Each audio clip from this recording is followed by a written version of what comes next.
Ambalma lamen kelaw ambalma lajel kelaw kerenkenna emunum bala kan laje Donia TV sanfɛ foli kala sabɛma Mali kɔnɔ Mali kɔkan ani anw ma lamɛn WhatsApp groupe kan foli ani tanubɔ bɛɛ lajɛlen ka taa fara Telegram ani a tɔ bɛɛ lajɛlen kan foli b'a bɛɛ lajɛlen ani anw ma lamɛn radio sira fɛ ni radio ɲɛta yɛrɛ ye a dɔ ye jɛmukan min n'an kama ko silamɛya ani ɲɛta min ladala ni a bɛ ɲɛnamaya ni an karamɔgɔ Abubakar Yakubu Dukure ni Ala sɔnna ma an ka sigi tɛmɛnen kɔfɛ an da sera babu caman ma wa ni Ala sɔnna ma bi fana an da bɛna se babu caman ma ni Ala ka jɛ inshallah yan'an ka taa ɲɛfɛ min y'an ka ja kunna o y'an yɛrɛ balimakɛ Musa Salamata an ka foli bɛ a ye ka foli lase min ye technicien bɛɛ lajɛlen an karamɔgɔ assalamu alaikum. Wa alaikum assalam wa rahmatullahi ta'ala wa barakatuh. Dukure Mba kanta somgo alhamdulillah limba yadu basoti alhamdulillah ba foli kala selamin kalamu alhamdulillahi rabbil alamin wassalatu wassalamu ala rasulillahi alamin. Assalamu alaikum wa rahmatullahi ta'ala wa barakatuh. Wa alaikum assalam wa rahmatullahi wa barakatuh. Kanta ambi Allah subhanahu wa ta'ala tanu o ila dai amba ina ala fe kuma o kuma ka sura amba damne ni ala tanule aka nema uka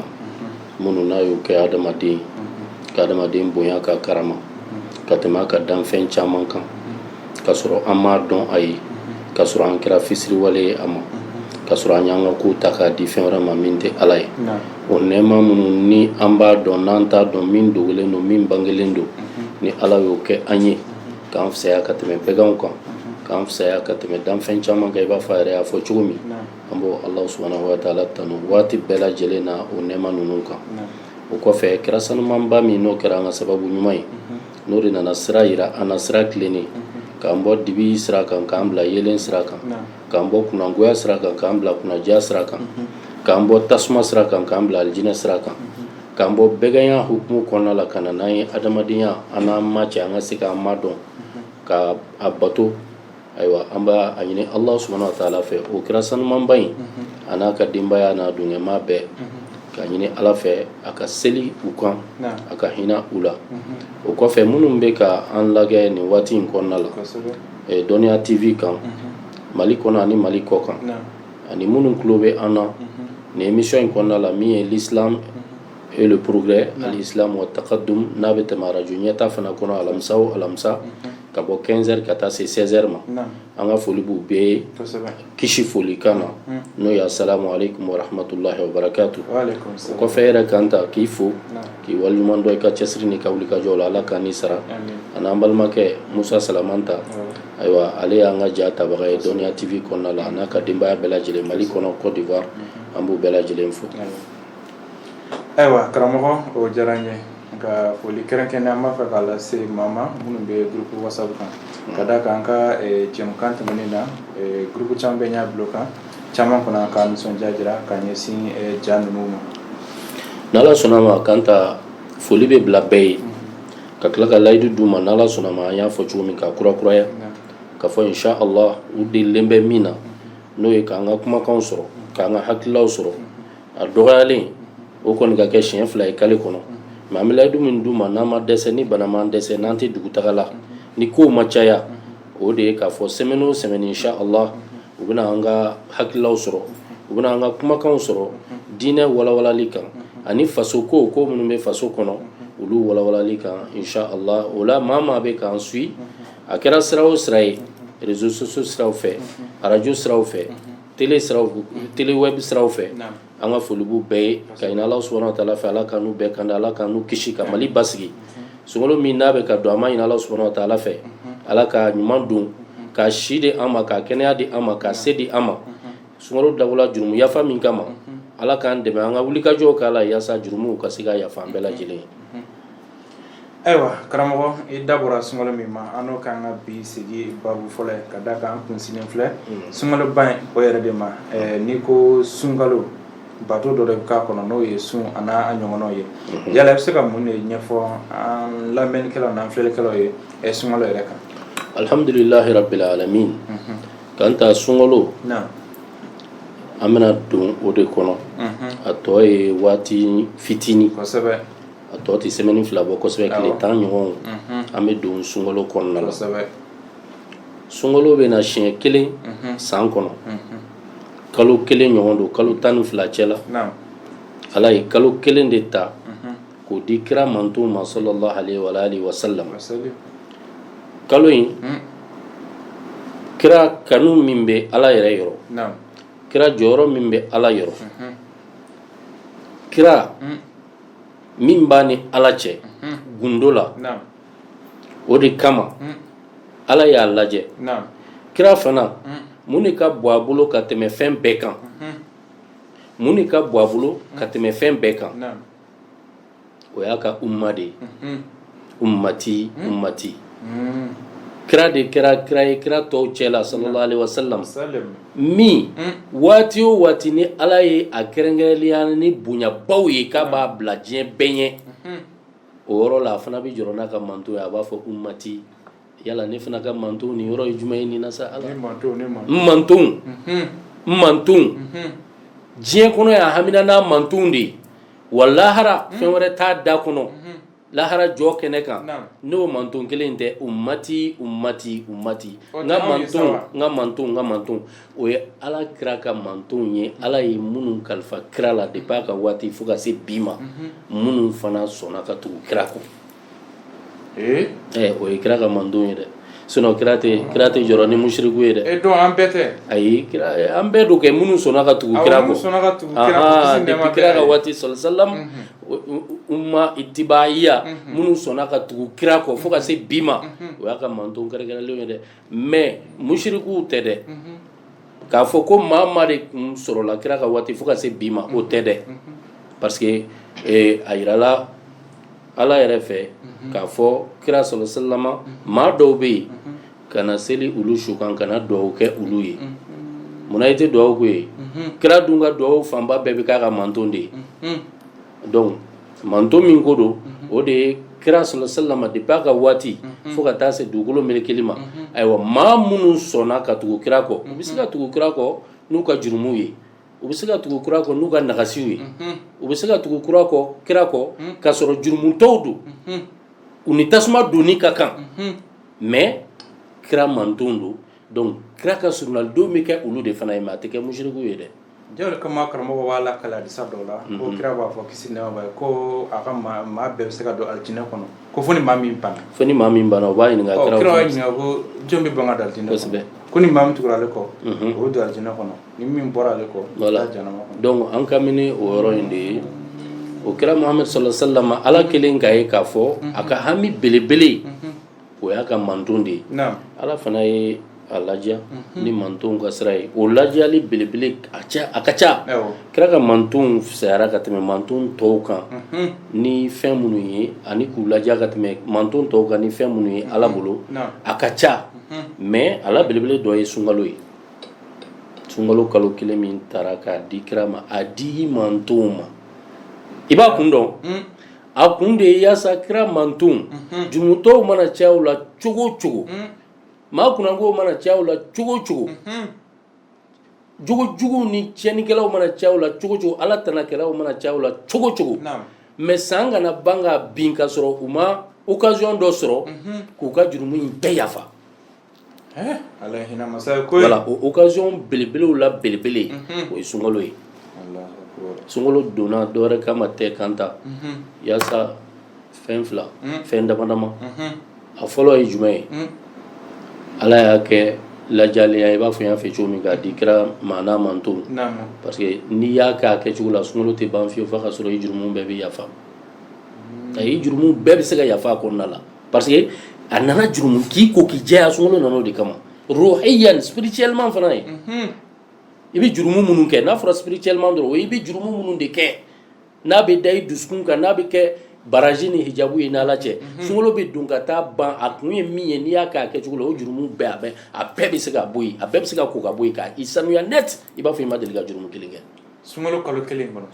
kɔnɔ jurumu yafa kalo don san ye kalo 12 ye e ye jurumu minnu kɛ kalo 11 kɔnɔna na sunkalo kalo 1 de bɛ n'o ban jurumu yafa siga foyi t'a la a bɛ se k'a ban an b'a fɔ ten a bɛ se n'i y'a kɛ a kɛcogo la ala bɛ sɔn k'i ka jurumu bɛɛ yafa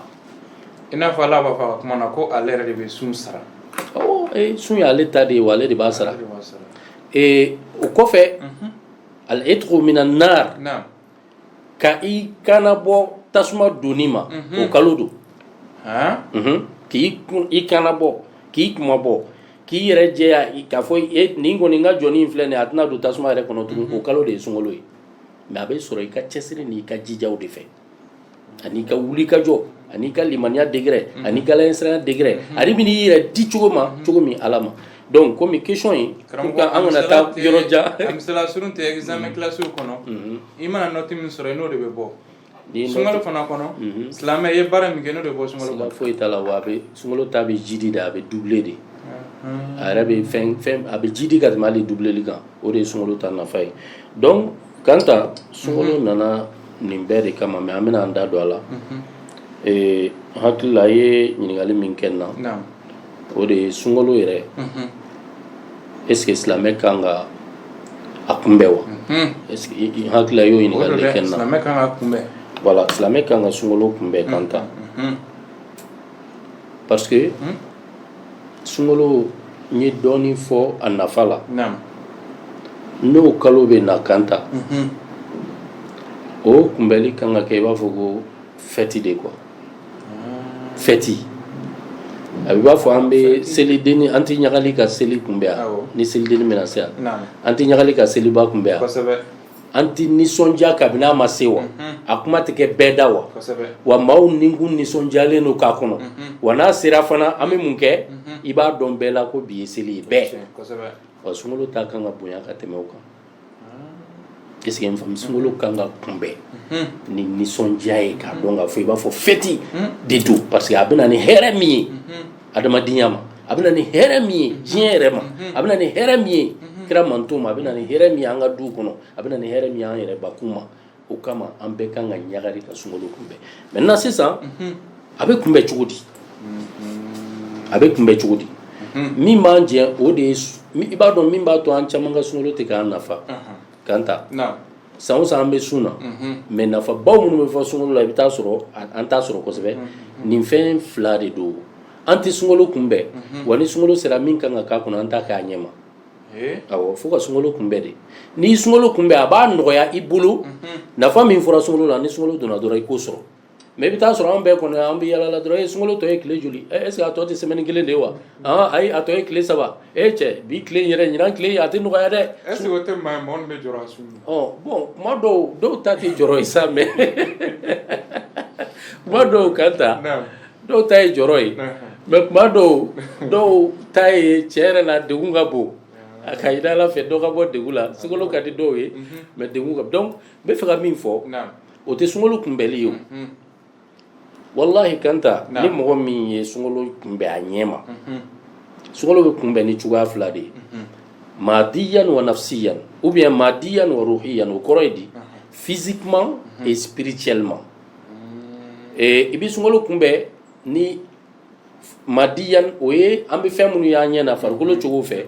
wa i bɛ sunkalo kunbɛn ni nin yɛrɛ ka sira ye bon sunkalo normalement kanta ni sunkalo bɛ na i b'a fɔ n y'a fɔ cogo min ni sunkalo tɔ ye semaine kelen ɲɔgɔn duden bɛɛ kan k'a dɔn ko dɔ bɛ sira la ka na e dutigi yɛrɛ ka du labɛn cogo fɛ i b'a dabɔ a kama ka du labɛn cogo falen cogo di i bɛ du masiri i seko damayirani na ala ye nafolo min d'i ma i seko damayirani na i bɛ du masiri cogoya falen dɔɔni f'a ka dɔ dudenw fɛ k'a fɔ ko ba dɔ bɛ sira la ka na anw ye silamɛw de ye mais ni Noël bɛ se i b'anw de ka sokɔnɔnaw falen ye ni lumière ni papa Noël dɛ kabini dɔgɔkun kelen bɛɛ bɛ taa fɛn n'u san ka di denbaya ma donc k'a sɔrɔ an ye silamɛw de ye an tɛ chrétien ye mais i bɛ taa sɔrɔ silamɛdenw yɛrɛ bɛɛ b'a dɔn ko dɔ sera u ka ko tɛ yɛrɛ mais n'anw yɛrɛ ka kobaw bɛ se ayi tamasiyɛn foyi tɛ sɔrɔ an bolo k'a jira an denw na k'a bila so kɔnɔ k'a jira k'a fɔ au niveau même misiriw ka niveau la yɛlɛma kan ka don ko bɛɛ la ni sunkalo bɛ na du kɔnɔ silamɛ du kɔnɔ yɛlɛma kan ka don taabolo bɛɛ la ni sunkalo bɛ na jamana yɛrɛ kɔnɔ 90% musulman mais jamana taabolo foyi i t'a ye k'a fɔ ko tiɲɛ yɛrɛ la ko silamɛ fanba de ka jamana ye nin ye tan wa o kow bɛ kɛ i t'a dɔn fana k'a fɔ o silamɛ fanbaw bɛ min parce que u tɛ kuma la u tɛ keleya u ka diinɛ la an tilan bɛɛ bɛ keleya ko wɛrɛw la an ka diinɛ an mago t'a la. n'o tɛ hali kutubaw bɛɛ bɛ se ka yɛlɛma nin waati min na. voilà donc n y'a daminɛ sokɔnɔna la labɛnw bɛ kɛ cogo di n bɛna se misiri ma sokɔnɔna la sisan yanni sunkalo cɛ anw denfa don dɛ an bɛɛ bɛ misaliya ta an yɛrɛ kan hali ni fitinin de b'i bolo an bɛɛ kan k'an jija k'an miiri an kan ka mun de kɛ sokɔnɔ sisan pour que denmisɛnw ka dɔn ko dɔ bɛ sira la ka na a fɔlɔ ye min ye i ka télé programme i b'a falen awɔ i jija i ka pression kɛ denmisɛnw kan nin waati la. i ka télé programme ni denmisɛnw ye pression k'u kan nin waati la ni e yɛrɛ bɛ so kɔnɔ a chaîne kuntan si kana lajɛ i muso pression k'o fɔlɔ de kan ni gɛlɛya yɛrɛ ye chaîne kuntan si kana lajɛ i ka sɔrɔ ka denmisɛnw sigi k'a f'u ye waati dɔ bɛ ka na a tɔgɔ ye sunkalo ala de y'a d'a ma e yɛrɛ k'u waaju fɔlɔ ka sɔrɔ k'a yir'u la nin chaîne ni nin chaîne n'a bɛ fɛ ka faamuya sɔrɔ sunkalo la a ye to k'o lamɛn n y'o de ɲini aw fɛ n y'a wajibiya aw kan fana aw kana chaîne wɛrɛ lajɛ a ye nin de lajɛ ka tila k'a f'u ba ye k'a gɛlɛya kosɛbɛ bɛɛ b'a dɔn k'a fɔ bi anw ka chaînew bɛ yen sisan n'i y'a dayɛlɛ i bɛ taa sɔrɔ karamɔgɔ bɛ ka kuma sunkalo kow kan silamɛ chaîne caman bɛ yen hali ni n da ma s'u ma donc u ka ca donc i b'olu yira u la k'a fɔ nin chaîne ninnu a ye ninnu lajɛ wa an da yɛrɛ bɛ se ka s'u ma baasi t'o la télé ɲɛta bɛ yen bi alihamudulilayi a fɔ muso ye i muso ye a fɔ ye ka gɛlɛya i k'a fɔ i denw ye n'a tɛ yen décodeur ɲini min bɛ télé ɲɛta bɛ sɔrɔ i ka so ayiwa serifula bɛ yen a fɔ muso ye a fɔ denw ye alihamudulilayi ni sisan a ye nin de lajɛ fo ka taa sunkalo ban sa ma jɛn aw ma aw ka fɛn wɛrɛ lajɛ ni nin télé ninnu tɛ télé danbe bɛ yen Suna TV bɛ yen ayiwa télé caman bɛ yen o wala Suala Baya ka télé yɛrɛ bɛ yen hakilila Zahara bɛ yen Sufi Bilali fana télé b'o bolo Anwar donc téléw ka ca an bolo bi min ye silamɛ téléw ye tiɲɛ tɛ n'i y'a jateminɛ k'a fɔ n'i y'a sɔrɔ parce que an y'a ye setigi dɔw bɛ n'Ala ye senni kɛ min ye bi an kɛlen bɛ ka denmisɛnw dege ko dɔw la an t'u jateminɛ u bolo mɔgɔ caman de bɛ yen bi u kɛlen bɛ ka internet ta u ka so n'o ye wifi ye wa u kɛlen bɛ ka denmisɛnw labila téléphone b'u bolo tablette b'u bolo u bɛ connexion k'a kan donc fo k'o sira ninnu jateminɛ kosɛbɛ Dɔnniya TV ɲɔgɔn ye bɛ yen i b'i ka denbaya fara ɲɔgɔn kan i b'a yir'u la i b'a nɛgɛ don u la nin de ye Dɔnniya TV ye a ye to ka nin lajɛ surtout nin waati ninnu kɔnɔna la a bɛ dɔ fara aw ka diinɛ dɔnni nafa kan a bɛ dɔ fara aw ka ayiwa faamuya kan sunkalo ko la ani diinɛ ko la alhamdulilayi rabbil alamin Cheikh Yakubu Dukure al-Murabbi ar-Ruhi le guide spirituel ni denmisɛnw degela olu lajɛli la kan ta hakili la i lafiyala i ka du mara kɔnɔna la donc o ye sokɔnɔna taabolo ye ani i b'a lajɛ ka taa fɛn dɔw ɲini i bɛ taa sɔrɔ kalo dessin ou bien fɛn dɔ dilanlen don ni kalo forme cogo ye i bɛ commencer hali n'i yɛrɛ bɛ yelenninw k'o la ou bien i bɛ mɔgɔ bila ka dilan a bɛ Noël taw san yelen b'o la i taa wari sara kɛ k'a fɔ ko dɔ fana ka silamɛw ka kalo dilan a ka dɔn ko kalo barikamanba dɔ bɛ ka na a ka yelenninw k'o la walima Dɔnniya TV logo o logo ɲɔgɔn kuranɛ filɛ nin cogo la i ka yelenninw k'a la i bɛ bali ka taa a bila so kɔnɔna la denmisɛn papa nin ye mun ye nin donba dɔ de bɛ sira la ka na kaloba dɔ de bɛ sira la ka na donc i b'a ye vraiment denmisɛnw bɛ commencer o ka fisa an k'u lamɔ ni diinɛ wɛrɛ ka taabolo ye donc o kan ka kɛ so bɛɛ kɔnɔ bi an k'an jateminɛ an ka sow cogo la mun de bɛ se ka kɛ so kɔnɔ fo sokɔnɔdenw yɛrɛ k'a dɔn ko dɔ bɛ sira la ka na o kɔfɛ misiriw kɔnɔ misiriw fana k'a lajɛ kuma dɔw u ka yɛlɛma don siraw fɛ sunkalo bɛ ka na misiriw kan ka mun kɛ yaasa a ka dɔn ko sunkalo bɛ ka na kuranɛw setigiw u ka kuranɛ caman san u ka taa bila misiriw kɔnɔ parce que sunkalo ye kuranɛ kalo de ye kuranɛ ka caya fan bɛɛ lajɛlen na wa misiriw k'u jija ni mɔgɔw donna misiri kɔnɔ waati bɛɛ lajɛlen na u k'u ɲininka minnu bɛ se kuranɛ kalan na u ka kuranɛ ta ka d'u ma kuma dɔw hali n'a yɛrɛ ma hakilila ta yɛrɛ ni kuranɛ tara ka don a tɛgɛ a tɛna bɔ ka sɔrɔ a ma dɔ kalan dɛ minnu yɛrɛ tɛ se o kalan na donc fɛɛrɛ kɔni ka sɔrɔ misiri kɔnɔ misiriw kana datugu waati bɛɛ k'a fɔ nin seli waati banna dɔrɔn misiri datugula non sunkalo ye bato kalo de ye fɛɛrɛ ka sɔrɔ yen min b'a to misiri yɛrɛ taali bɛ diya mɔgɔw ye a kasa ka di wa a dɔnna ko sunkalo donna a kɔnɔ o taamasiyɛnw caman ka ye misiri kɔnɔna la yaasa misiri taali ka diya mɔgɔw ye waati bɛɛ n'i taara i bɛ kasa duman sɔrɔ yen n'i taara yen wa i bɛ suntigɛ ɲuman sɔrɔ wa ni a b'i yɛrɛ su ka taa kuranɛ kalan n'a ɲɔgɔnw kan donc misiriw k'u jija u ka o programme don u ka baaraw la ka sunkalo kunbɛn ni a ye depuis mɔgɔw bɛ taa seli waati kunbɛn yen ka sɔrɔ sunkalo ma se u ka yɛlɛma ye misiri taabolo la u k'a dɔn k'a fɔ ko dɔ bɛ ka kunbɛn ka sunkalo fɛn dɔ kɔnɔ n'o ye sunkalo ye donc kanta ni labɛn dɔ ye an kan ka hakili to min na du kɔnɔ ani misiriw kɔnɔ ani hatta sugu kɔnɔnaw la minnu oui sugu kɔnɔnaw la an ka commerçant minnu bɛ yen sisan n ye min fɔ jagokɛlabaw munna u tɛ taa wari ta ka don fɛnw na u yɛrɛ ka esprit créativité u yɛrɛ k'u miiri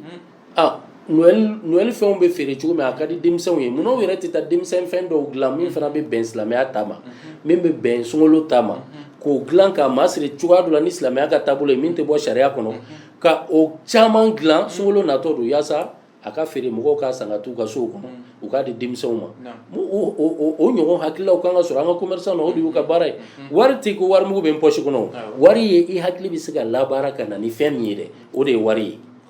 donc u ko hakili to yɔrɔ ninnu na su kɔnɔna ka fa o minɛnw na min b'a yira k'a fɔ sunkalo sera donc u ka caya u k'o dilan k'o caya a sɔngɔw ka nɔgɔya donc mɔgɔw b'a san mɔgɔw b'a ye siraw kan u b'a san u bɛ taa n'a ye u ka sow kɔnɔna la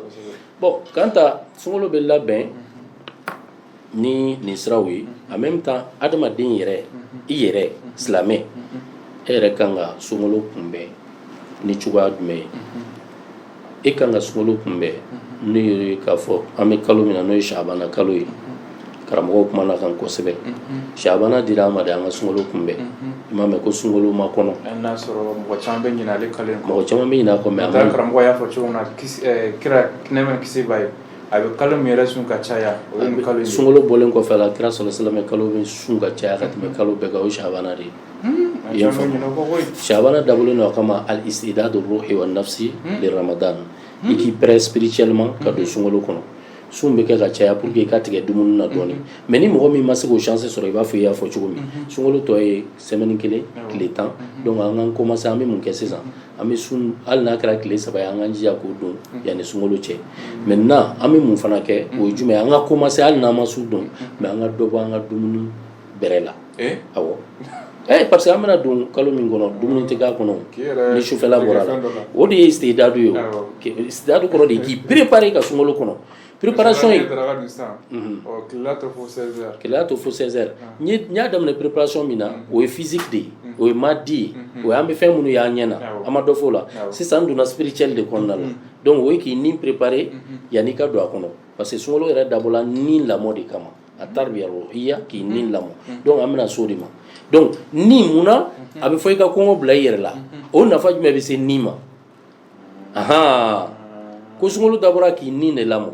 anw bɛ san bɛɛ kɛ k'an farikolo lamɔ dumuni dumankɛ la i ye n faamu mais sunkalo kalo kelen dɔrɔn ko donc a ye farikolo a y'ale nin yɔrɔ dɔgɔya dɔɔni a ka nin yɔrɔ bonya